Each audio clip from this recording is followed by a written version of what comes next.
நாம் அனைவரும் ஆவலுடன் ஐப்பசி மாதத்துக்கு உண்டான பலன்கள் என்ன என்பதை எதிர்பார்த்து காத்து கொண்டிருக்கிறோம்.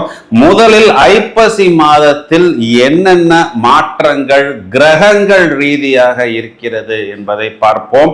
அதாவது 18/10 முதல் 16/11 சூரியன் என்ற கிரகம் துலா ராசியில் நீசமடைகிறார். பிறகு சுக்கிரன் அங்கு ஆட்சியாகும் பொழுது சூரியனுக்கு நீசபங்க ராஜயோகம் என்ற ஒரு அமைப்பு ஏற்படுகிறது. 28/10/2025 செவ்வாய் என்ற கிரகம் விருச்சிக ராசியில் ஆட்சி பெற்று அமர்ந்திருக்கிறார்.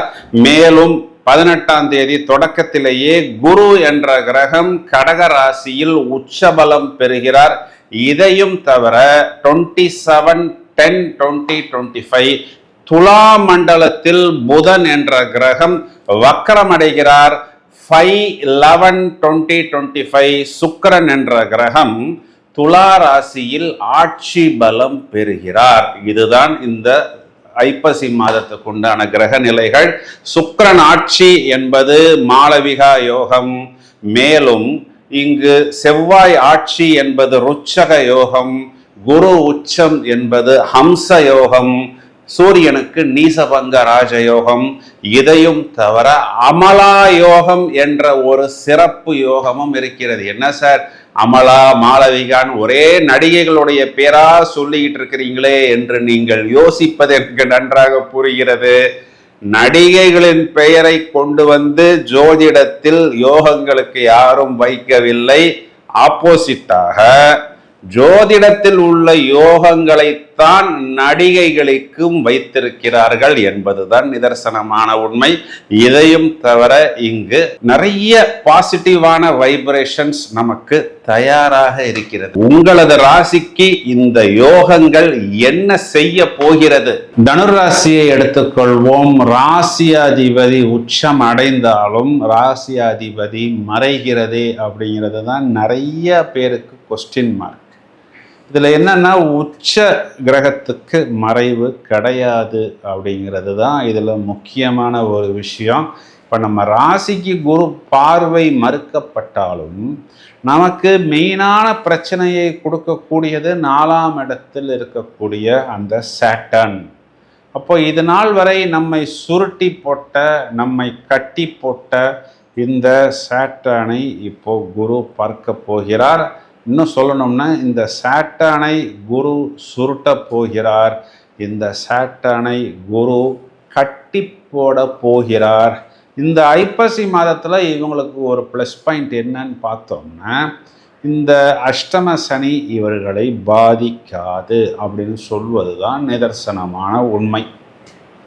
இவங்களுக்கு என்னென்ன ப்ளஸ் பாயிண்ட் அப்படின்னு பார்த்தோம்னா 10ஆம் இடத்தில் சுக்கிரன் 10/11 பரிவர்த்தனை. இப்போ 10ஆம் இடத்துல சுக்கிரன் வர்றதே ஆக்சுவலாக பார்க்க போனோம்னா இங்கே வந்து மாளவியா யோகத்துக்கு நிகரான யோகத்தை கண்டிப்பாக ஏற்படுத்தும். பிறகு 10/11 அதிபதிகளின் சேர்க்கை, அதுவும் லாபஸ்தானத்தில். லாபஸ்தானாதிபதி லாபஸ்தானத்தில் ஆட்சி பலம் ஜீவனாதிபதியுடன் சேருகிறது. 9/10 அதிபதிகளின் சேர்க்கை தர்மகர்மாதிபதி யோகம். லாபஸ்தானத்தில் ஜீவனாதிபதி வக்ரம் அப்படின்னா என்ன அர்த்தம்னா தொழிலை கொடுக்கக்கூடிய அந்த புதன் லாபத்தில் வந்து வக்ரம் அடைகிறார். இப்போ ஒரு கிரகம் வக்ரம் அப்படின்னா எதிர் திசையில் பயணிப்பது, மாற்றி யோசிப்பது. எல்லாரும் இப்படி போகும் பொழுது நம்ம ஏன் இப்படி ஆப்போசிட்டாக போகக்கூடாது என்று யோசித்து ஏதாவது ஒரு விஷயத்தை மாற்றி மாற்றி செய்து அதன் மூலம் லாபம், தொழிலில் அபிவிருத்தி பெறக்கூடிய காலகட்டம். இதனை பிரமாதமாக உபயோகித்து கொள்ளுங்கள். புது கான்செப்ட், புது ப்ராடக்ட், இது எல்லாத்தையும் தொழிலில் புகுத்தி அதன் மூலம் நாம் மேலும் நன்றாக வெற்றி பெறக்கூடிய அமைப்பு என்பது ஏற்படும். இப்போ இவ்வளவு நாள் நம்ம வாங்கின கடன்லேருந்து நாம் கண்டிப்பாக வெளியே வர முடியும் அப்படிங்கிறது தான் நிதர்சனமான உண்மை. நிறைய நம்ம வந்து ப்ராடக்ட்ஸு, கான்செப்ட்ஸை எடுத்துக்கொண்டு அதனை வியாபாரத்தில் நாம் அறிமுகப்படுத்துவோம். இத்தனை நாள் நம்ம எப்படி ஒரு கடன், ஒரு லோன், ஒரு பிரச்சனை, ஒரு நபரை பார்க்க வேண்டும், ஒரு ட்ரீட்மெண்ட்டு, ஒரு வம்பு வழக்கு, ஒரு அட்வொகேட்டு, ஒரு கேஸுன்னு சுற்றுன்னு சுற்றிக்கிட்டு இருந்தோமோ, இனி நம்மை நோக்கி நிறைய வாடிக்கையாளர்கள் நம்மை சுற்றி வரக்கூடிய காலகட்டமாக எடுத்துக்கொள்ளலாம். ஏன்னா லாபஸ்தானத்தில் மட்டுமே இவர்களுக்கு 4 கிரகங்கள். சூரியன் என்ற கிரகத்துக்கு நீசபங்க ராஜயோகம் 2 நிலைகளிலும் ஏற்படுகிறது. பாக்யாதிபதி லாபத்தில் double negative maths a positive என்ற அமைப்பில் வருகிறது. பூர்வீக சொத்துக்களாக இருக்கலாம், இல்லை அப்பா அம்மா சொத்துக்களாக இருக்கலாம், வம்பு வழக்கு கோர்ட்டு கேஸாக இருக்கலாம். இது அனைத்து விஷயங்களிலும் அபிவிருத்தி பெறுறது மட்டும் இல்லாமல், இப்போ இத்தனை நாள் என்ன பண்ணாங்க தனுராசிக்காரங்கன்னா, இந்த கடனை வாங்கி இங்கே கொடுத்தாங்க, இதை வாங்கி இங்கே கொடுத்தாங்க, இப்படி மாற்றித்தான் இவர்கள் போய் கொண்டிருந்தார்கள். இனி சம்பாதித்து இவர்கள் கடனை அடைப்பது மட்டுமல்லாமல் ஓரளவுக்கு அந்த லாபத்தையும் எடுத்துக்கொண்டு வீட்டுக்கு போவதற்கு தயாராக இருப்பார்கள். இவர்களுக்கு செவ்வாய் என்ற கிரகம் 12ஆம் வீட்டில் ஆட்சி. அப்போது அவர் விரயத்தை அதிகம் கொடுப்பாரா அப்படிங்கிறது தான் பல பேர் கேட்கிறார்கள். செவ்வாய் ஆட்சி ஆனாலும் இந்த செவ்வாய்க்கு குருவின் பார்வை விடுகிறது. அப்போது இந்த செவ்வாயையும் குரு கட்டுப்படுத்துகிறார். நீங்கள் என்ன செலவு செய்தாலும் ஒரு கட்டுக்குள் தான் செய்ய வேண்டும். நேர்மையான நியாயமான செலவுகளை மட்டுமே நீங்கள் செய்ய வேண்டும் அப்படிங்கிற மாதிரி அனைத்து விஷயங்களையும் குரு நல்வழிப்படுத்துவதற்கு தயாராக இருக்கிறார்.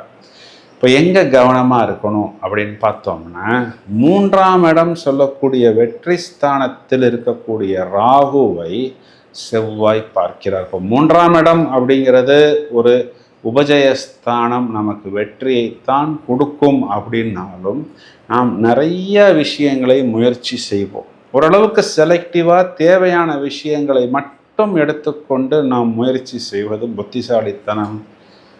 9ஆம் இடம் சொல்லக்கூடிய பாக்யஸ்தானத்தில் கேது பகவான் இருக்கிறார். எனவே அப்பாவுடைய ஹெல்த் இந்த ஒரு விஷயத்துக்கு மட்டும் கொஞ்சம் கூடுதல் கவனம். இதில் ஒன்றும் பயப்படுவதற்கு எதுவும் தேவையில்லை.